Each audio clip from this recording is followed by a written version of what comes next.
As the much anticipated State of the University Address or SUA approaches this February 26, students are eager to hear updates, plans, and promises that will shape the BIPSI community.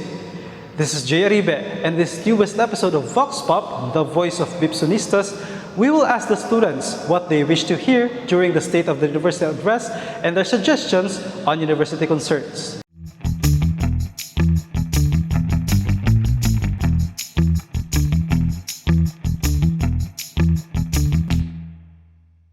So hi po, please state your name and your program. My name is John Paulo Piantico. I am from BS Ed and I'm taking English. Good afternoon. My name is Abraham Sablada and I'm a BSCS student in this TCS building. Good morning, I am Jackie Lupia Sorga, a first-year student of Bachelor of Arts in Communication. Hi, I am Jarlek Dagalia and I'm a freshman from Bachelor in Arts in Communication Arts. So, I'm Micah Espina Daniel from the Department of School Management Entrepreneurship. I am Elisha Kit Imbong and I am from BS Tourism. Good afternoon, everyone. My name is Mark Evan Lambuhon from BSBA MM1C. I'm Rochelle Pilipel. I am from BSBA MM1C. So, what are you hoping to hear from the university president in the upcoming SUA?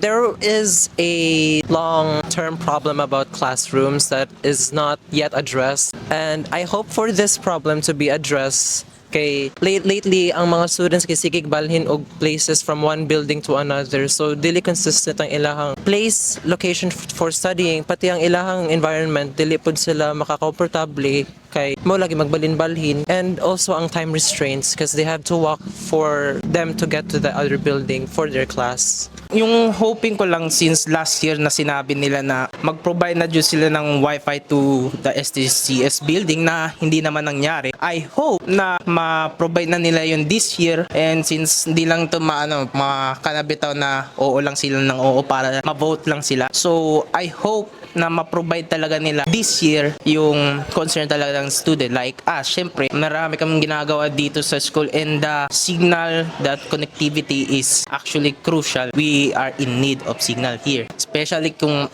dito, madaming mga puno, and yung tower bitaw, hindi siya masyado na dito, nako-cover. So in the upcoming SOA, I am expecting na marinig yung, of course, mga evident progresses and achievements ng university, as well as yung mga nakikita namin na students na lapses pa so far.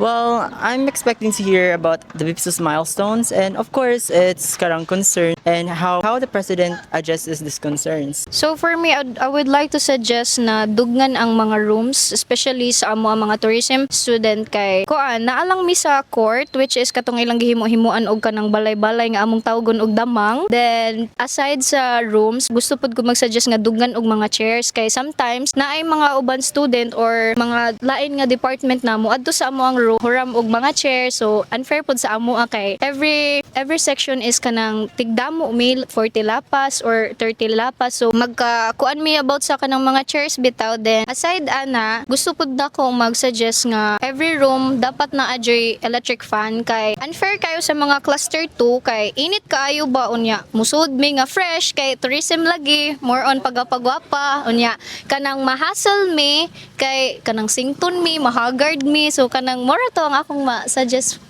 kay kuan Sir Vic and the administration. Ang gihope na ma-hear kay Mr. President is all about sa toilets. Kay diri sa BIPSO is mostly or some of the toilets is dili na siya mo function, and nanay mga like atong mga tools mga ato is stool is like dili na ma-flush, so possible nito siya nga basin i-address ni Sir kay basin naka-observe po siya to. I'm hoping po na marinig kay Mr. President po this upcoming SOA po is ang proper rooms po kasi po sometimes po dili mi walay proper schedule sa po that magkailog-ilog mi po mga ubang section po. Ako naman po, ang concern ko po, kuan po, ang proper nga parking spaces. Dapat may specific po na parking para ma-address ang problema po kay usahay na diri po naagian ng mga agian because of ang mga sarakyan nga nakakuan la naka-display la di daha may aragyan amala po. May dapat po ang CR po dai po kay sometimes po inigsud na ko sa CR dili na isang smell ang mga students dili lipyuhan or dili mag-flash yung CR po. That's man po sa mga concern concern. How do you think the administration can address this concern? I am not very acquainted to these, pero as much as possible, if there is necessary funding for that project, if there is as much as possible na kwarta daan na pwede ihatag ito para makumanto nga project, matagaan o project para magka-classroom, I think mo to ang closest nga solution. Yun na nga, like, mag-provide lang sila ng wifi, maybe parang cover up naman siguro pag mga 3 o 5 wifi router, goods na yan. Pwede naman maabot naman niya sa second, first, third floor. Basta dito lang sa second floor, abot na yung third tapos first floor. So, hindi naman din kamahalan yung yung wifi router. Sa magkano lang naman kada month yung yung subscription, meron lang naman taga 500 or hindi naman ginagawa is, hindi naman kami nagda-download ng heavy files dito, mga mostly mga KB, MB lang naman. Hindi naman kami nagda-download ng kanabitaw ng mga application, mostly mga files lang, and for research purposes lang naman yung ginagawa namin. For me, kasi one issue that is evident to me as of this moment is, especially sa department namin, sa communication department, is we have very little to no resources when it comes to developing our skill. And also within ng alliance with our program, kasi one of fundamental na courses sa program namin is journalism. Yet we still lack mga materials or technologies like microphones, cameras, even printers sometimes na hindi namin magamit or ma-access, na siyang naghihinder sa amin na like maka-perform well or contribute sa mga events na ini-engage ng organizations namin. So for me, magiging magandang solution doon is if mabigyan ng attention yung lack of resources namin para at the same time maka-help sa amin when we are conducting activities, and maka-help din siya sa mga comm students that are in need of help po. It depends on the concern that the students gives, but for me, I have a concern that in our department we lack classrooms, and that doesn't only end there. It's a BIPSU-wide concern. Many students knows this, that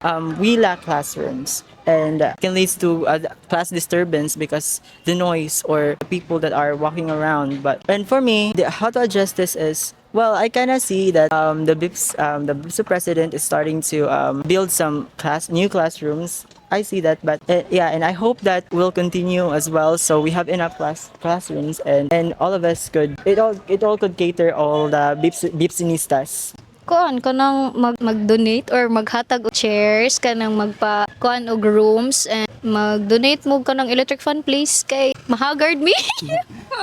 So mo lang to. So, I think maka-adjust siya ani first and foremost is mag-survey yang ikitaon kung ning function ba jud ang tanan, like atong CR or mga toilets and mga utilities, and then possible na mag-provide po siya og mga gamits, mga toilets, and after ato is iya na ipataod sa mga workers. About sa room po, maghatag sila proper schedule po para dili po magkailog ang mga students po sa room. Then about sa CR naman po, dapat po rules na dapat limpyuhan ang CR after gamiton sa mga students po.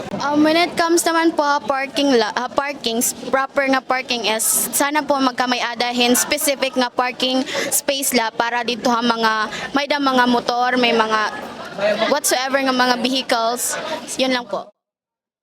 From calls for better facilities to hopes for stronger academic programs and student support, these voices reflect the expectations of the student body. As the SUWA draws near, the university community looks forward to hearing how these concerns and aspirations will be addressed. How about you? What are you hoping to hear from the university president in the upcoming SUWA? Let your voice be heard through the Pillar Publication platform. This is Jerry Beck, your host for this newest episode of Vox Pop, the voice of BIPSonistas.